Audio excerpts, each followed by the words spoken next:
quarter. But what happened, the same things, I got to watch the film, but the transition defense got away from us again in that first quarter. And they're really explosive when they get on transition. They can hit those threes, and it can be trouble. So we got that shored up, and that went a little bit better. And then that second quarter, I think we held them to 5 points, which was great. I like to think a good percentage of that is us, but probably a little bit of them too. But I thought that was really the key. It got us settled, and I talked to some of you in the presser yesterday. I thought the key to winning this was going to have to be our defense, and it certainly was the case. Dave. It was funny when Chit Chat Wright first got here, you and everybody else described her as a pass-first point guard, and she still is a tremendous passer, initiates the offense, but her willingness to become the shot creator and the shot taker and maker, I guess, how would you describe her progression over the last 2 or 3 months to where she is comfortable being in that role? Well, I really think she started a lot more. If we look at, she's had kind of moments where she's had some games, but then we've been a little silent, and then we've also been silent within games. That's been the issue. Like, she'll be pretty, like maybe the second quarter she's 3 for 4, and then we don't shoot again until the first minute of the fourth. But actually, I talked with her on Monday, before Minnesota game, and I just kind of laid it out, and I said, look, sometimes what you need to do for the team is not maybe what you're most comfortable at, right? And a lot of times that's sacrificing. The kids that have to not play as many minutes, or they're sacrificing, this for that. But in her case, she had to sacrifice her pass first mentality. I said, if we don't shift that, and you're one of our most efficient and pure shooters, a few people are smooth coming off that ball screen. And obviously tonight, the 5 for 8, she carries this on the 3-point percentage. I said, you've got to increase volume, and you've got to increase your voice. And she is so earnest in our little film session, and she looked up at me with those eyes, and I got you, coach. And she had a really good performance at Minnesota. That was one of her bright spots in the Minnesota game. And for her to follow that up again tonight, I thought coming out of the chutes doing that, that's really a key for us, because we don't have she just is one of our best scoring punches. Yeah, your 3 recent games were all against the 3 best defenses in the Big Ten, both field goal and scoring. Washington was 4th, I think, in both categories, or close to it. How important was it to be able to go up against a team with a really good defense after you struggled the last 3 games, and then be able to push through and generate offense? Yeah, I think it was really important. I think it's important just to for a psyche of a young person, and maybe a 57-year-old or older person. But I think just the progression of a season is, I think I've just always really understood, this Big Ten is really, really hard. Wisconsin's playing, really great basketball, but you look at that record and you're like, oh, everybody should beat Wisconsin. Well, they've knocked off, Michigan State. They almost got Washington last night, right? There's just such differences of game plans, and we just happened to hit, like you said, 3-4 really good defensive teams after we were kind of reforming. So I think it is big for the psyche, the confidence level, and we're still a work in progress now with our high-low game. We just sometimes under the lights we get a little nervous when they sag off of us, and we have 2 or 3 things that we can do, and they work beautifully when we did them. But I'm still trying to get everybody progressing there. But I thought it was really big tonight to handle, because they were pretty good defensively. They're in your face. Nothing comes easy. They're really smart with how they sag. They switch with the front to the back. They really make you earn it. So I'm really, really happy for my team. You talked about the defense. Obviously the first quarter, like you said, was not quite what you wanted to see, but after that, they barely doubled that total the rest of the way, and they turned it over 19 times as well. Just, was there anything in particular that you thought stood out about the defense over the last 3 quarters, or was it just kind of what you said, just the intensity? Well, I just think we've really been challenging them with the intensity and transitional defense. I think that we haven't been talking in real vocal, and that was one thing I thought was markedly different from our Ohio State game, even before that. we were going with that one with a lot of adrenaline. We just didn't have, people weren't commanding. On transition defense, very rarely are you always perfectly on the person you're supposed to be guarding.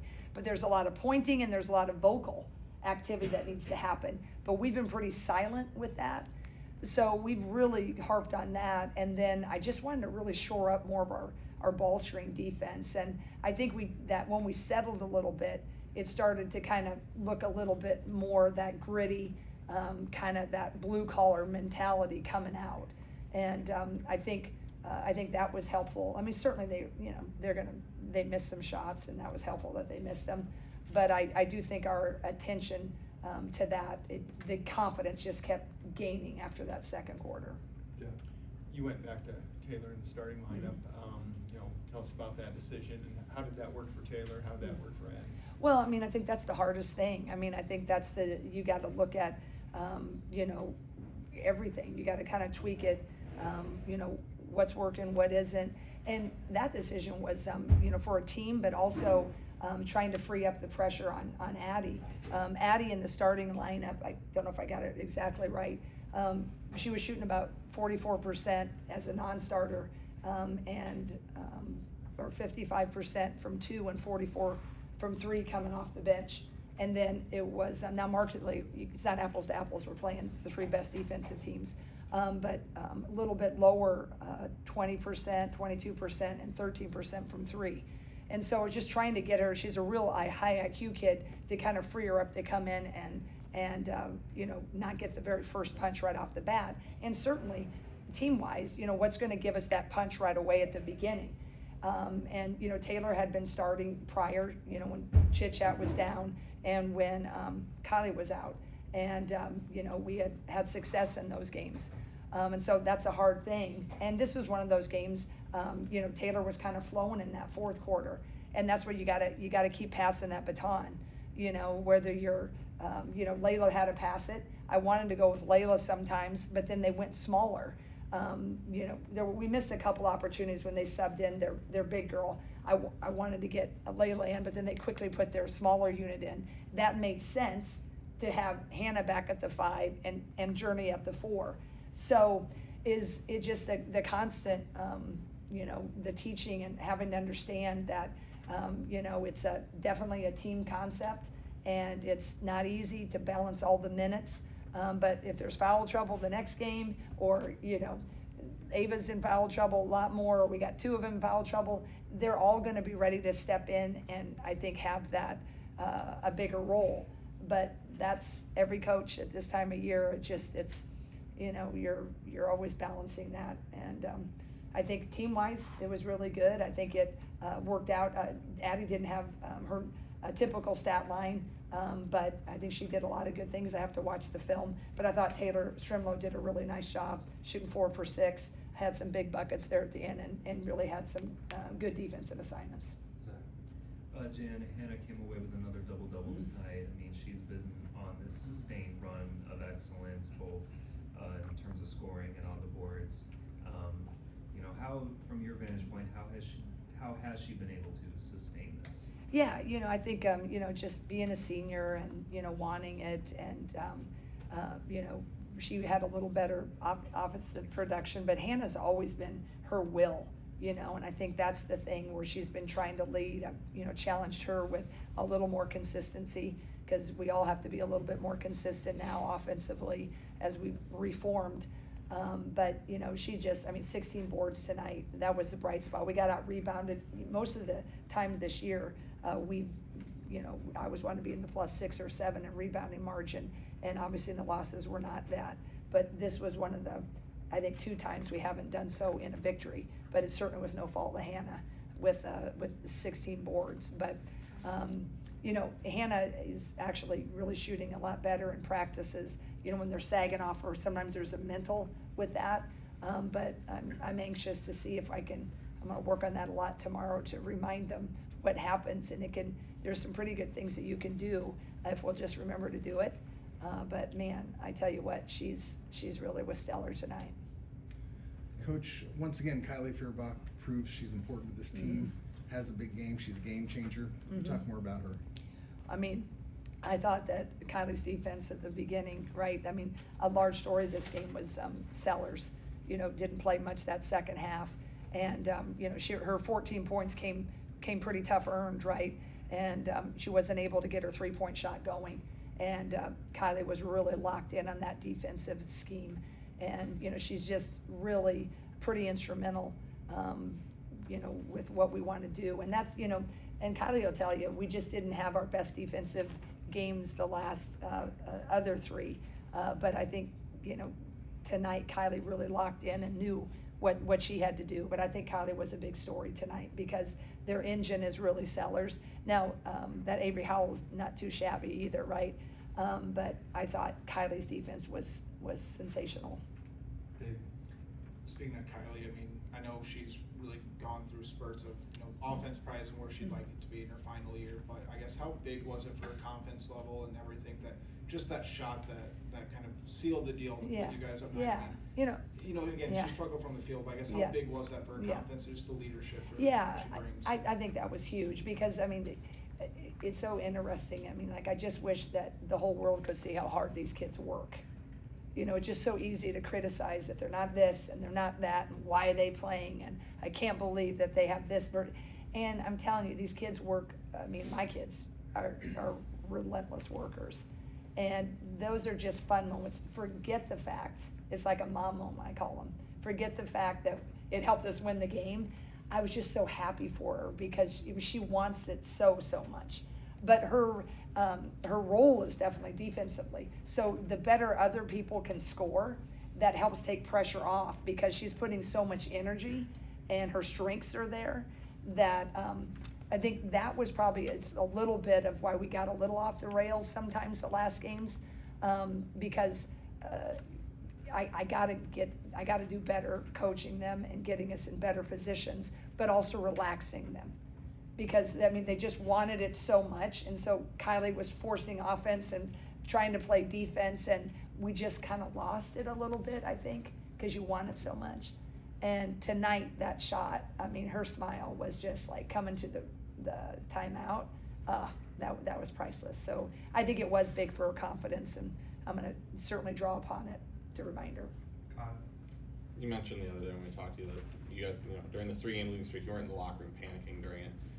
But how important was today, though, to just get a win over obviously a ranked team? It's going to be a good resume win, just to be able to reinforce to the team, hey, like you've mentioned about the Ohio State game, and now this one to say, hey, this is the team that we can beat. Yeah, I think it was really great because I think, Bailey, he told me with 7th quad 1 win, maybe the 3rd most or whatever. So they're always good to stack, right, when you're going. But I just think they needed it for their psyches. They needed to feel that again. It's just been, it's been tough. You played really good opponents, but I just think, it just is easier. I hate losing, but we understand when you're in the locker room how hard the opponents are. It just, when you look at it, oh, we should beat that team because they're lower. Oh, we should beat that team because, we have X, Y, and Z. But that's the beauty of sport, but this league is so hard, and now we got to go on the road and play at Nebraska, right? And getting one after we've lost a few and then getting it without, now reforming, I think was really, really big. Back to the defense, one of the best things maybe you did, they shot 2 free throws. Mm-hmm. Was that just being in position or what? Yeah, I think you get a little bit lucky with how they're, calling, I suppose, but we're not really a hands-on, we don't get a lot of fouls reaching, and we just were pretty locked in on their actions. They run a lot of the Princeton offense, and really knowing where they like to get their, straight line drives. We didn't do as great of a job as I think we did in the second half, in the first half. We were trying to limit touches a little bit on 0 and 2. And if you're limiting touches, denial. If you're a really great on-ball defensive team and you want to get in their face and you're denying pressure defense, you don't really have a lot of people in the gaps. We play usually a lot of gap defense. So we try to pressure, but we're not totally up in your face, but we want to be in the gap so that straight line drive doesn't look so open. But when I'm denying and you're Taylor and you're trying to keep someone in front of you, but you don't have your normal gap, that can get tricky. But we felt that it was a little better tonight to try to limit 0 and 2. And we were gonna take our chances with if we could contain. And I think everybody, for the most part, now, I'll watch the film and probably see a few times that we got pretty lucky that they could have, should have driven. But I think that we really locked in better. I can't explain it. It just even, attention to scouts, they weren't quite as sharp the last 3 games or so. But I thought the way we knew our scouts, we knew our personnel, shoot around, we weren't messing around. So I just think that they were locked in and they knew we couldn't afford some of those things. I had a question. It seemed like the previous couple of games struggled with closeouts on threes. Mhm. And this game seemed to be a lot more in tune defensively, got their challenge shots a lot more. Was that something that was reinforced over the last week, or is it just that organically better? Yeah. No, I mean, we had the bye, we had to sit on the loss, set a bye. So Friday, I just kind of, after that, I just went back to closeout drills. I didn't have an opponent that we had to you had to stop 0 or you had to get in the face. I did closeout drills, we ran, we did help defense, just went back to basic things that sometimes, well not sometimes, a lot of times when you get in the throes of a season, you can never really work on yourself. You're so, now, tomorrow I gotta worry about Britt Prince, right? You gotta worry about how you're gonna keep her contained, all those things. But for that time, I just, went back to a pretty intense practice. And then I gave them 2 days off, Saturday and Sunday. Because I think you do get this time of year, you're a little tired. And heck, a lot of high schools, they're in tournaments by now. And so it's like, you're like, gosh, we're still here when you're a young kid. So I made it a point to go back to basics and do some old fashioned drills and just try to remind them what's needed. And I think that was probably helpful. Probably the rest was helpful too. Although you don't really want to take a day off. You want to keep trying to get better. Avery Howell's been on your recruiting radar a couple times, and she led her team with 10 rebounds as a big guard tonight. Mm-hmm. What does she bring to the Washington team? Well, I mean, she averaged like 14 boards she got against Washington. She just is, her shooting ability is amazing, but she just has a nose for the ball, and she's gritty. She competes.